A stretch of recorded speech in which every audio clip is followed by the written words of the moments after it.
Have you ever wondered why you get perpetual stiffness in your joints and want an efficient way to reduce pain even while you're traveling or on the go? Stiffness usually isn't muscle tightness, it's your nervous system's way of hitting the brakes when it feels unsafe. As a certified rehab specialist and mobility coach, I've helped hundreds of my clients solve this exact problem using a simple system that works anywhere. So in this video, I'll show you simple exercise techniques for joint stiffness and pain relief, how to program your own exercise routine, and how to do it all under 10 minutes. This approach is also backed by research. You can check out Dr. Keith Barr's study, particularly for rehab, which also shows we have a 10-minute window where connective tissue is most responsive to adaptation. Firstly, let me explain to you why most of the things you've been trying for joint stiffness and pain is not working out for you, so you stop wasting time on these methods and focus more on the ones that are efficient and effective. Let me tell you about one of my clients, an executive who came to me frustrated about having stiff calves all the time. He was spending about, say, 45 minutes every morning on a generic mobility routine he found online, and after about doing this for about 1-2 months, his calves were still tight and he was not progressing efficiently. And when I started working with him, I discovered that he was working directly on stretching his calves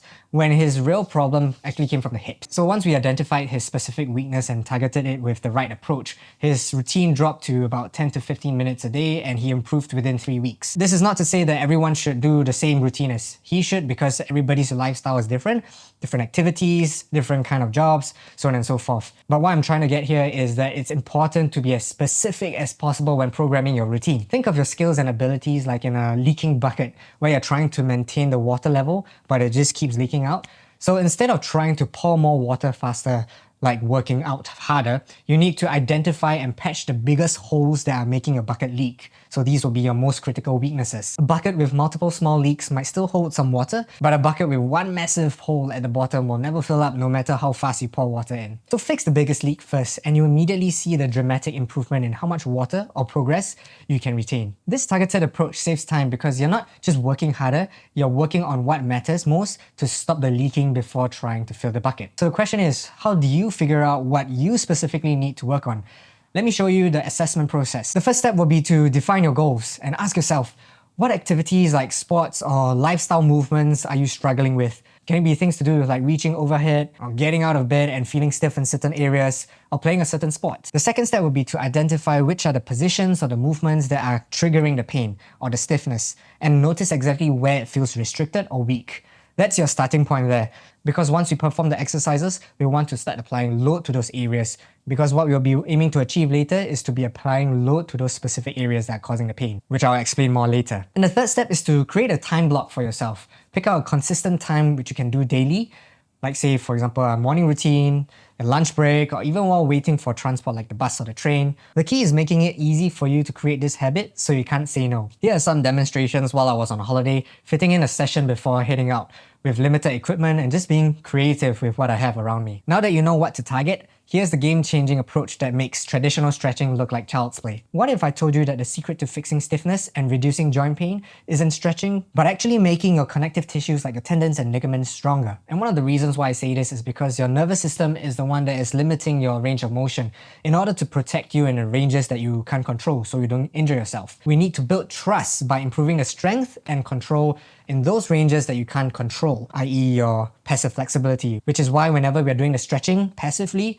we're improving the passive flexibility, but we still can't control ourselves or actively control ourselves in those end ranges, for example. So what we want to do to alleviate the stiffness is to use strategic loading to the tendons and the ligaments that we want to improve. And this is where the rest, massages, and anti-inflammatory pills is lacking.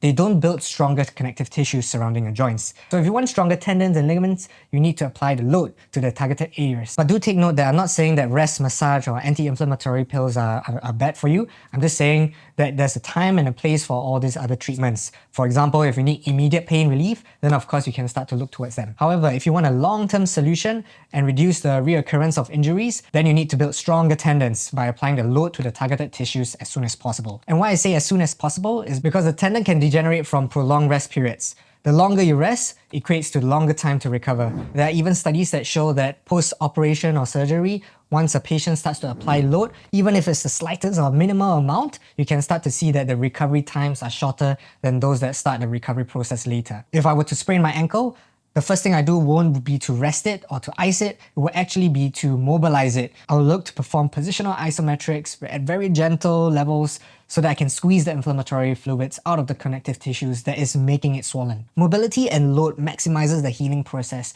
with the caveat that the effort level must be appropriate for the type and the stage of the injury. Meaning to say that even if I'm working on the mobility, I'm still doing it at very, very minimal effort just to get the activation going. Managing your pain levels so that you can find that sweet spot for you to work in. So here's exactly what I'll do for the routine. I'll start by using controlled articular rotations, CARs, as joint primers, and then followed by the isometrics, which will help to improve the load-bearing capacity of the joints. I'll also consider using multi-joint angles for different sets that I do. It's important to use intensities that you're comfortable with, so I'm not asking you to use max effort.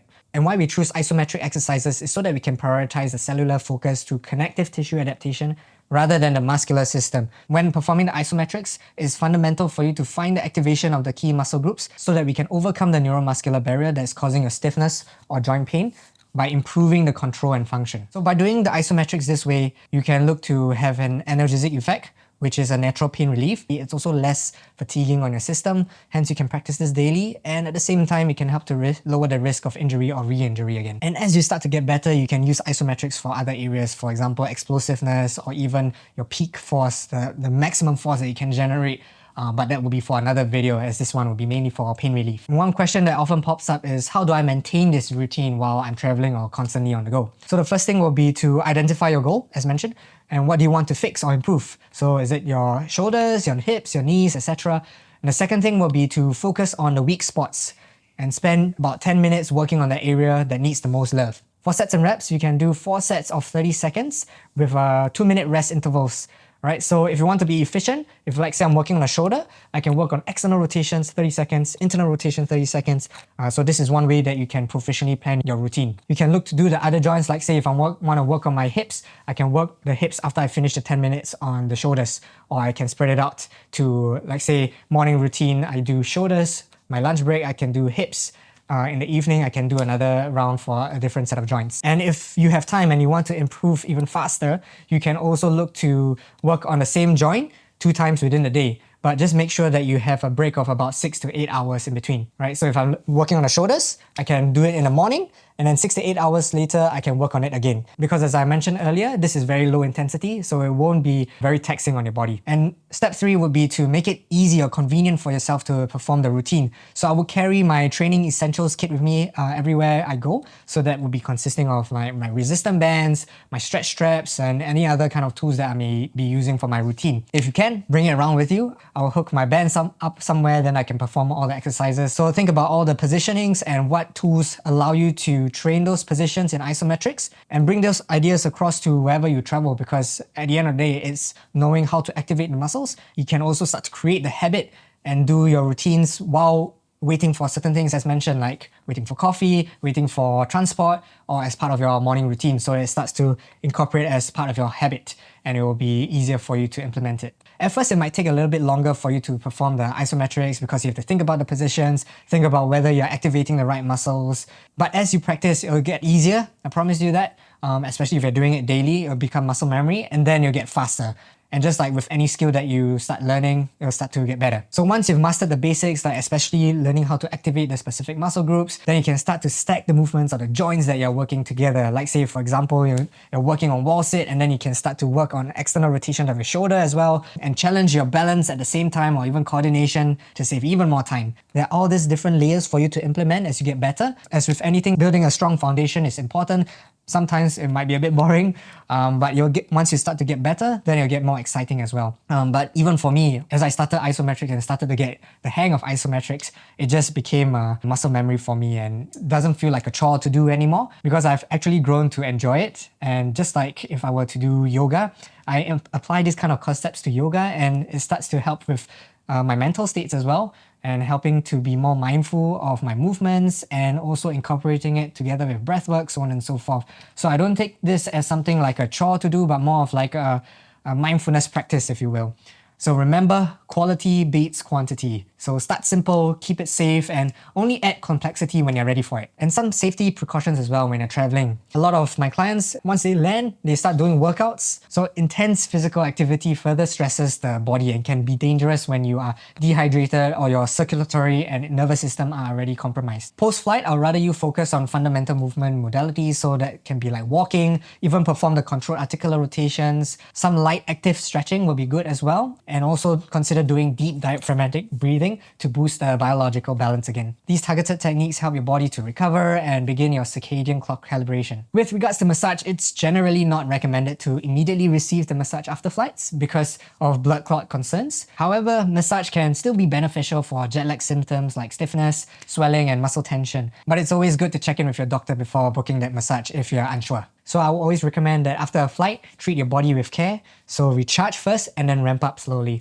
So depending on individuals, I would say give your body about 2 to about 7 days of slow ramping up. Also, if you want more tips and exclusive routines, be sure to sign up for my newsletter using the link below and get evidence-based protocols and advanced techniques sent straight to your inbox. You now have everything you need to stay mobile anywhere, but there's one advanced concept that can cut your routine time in half once you master the basics. Here's the thing, once you master activating the correct muscles on demand and get efficient with your positioning, you can advance to something incredible, which is stacking multiple joints together during the routine. And this will help to save a huge amount of time when you're in a rush. But most people jump to advanced techniques before mastering the fundamentals, and they'll end up reaching their goals slowly or even injuring themselves. So watch this video next to start learning how tendon training complements everything you just learned and why balancing muscular strength with tendon resilience is the missing piece that makes your joints truly bulletproof for life.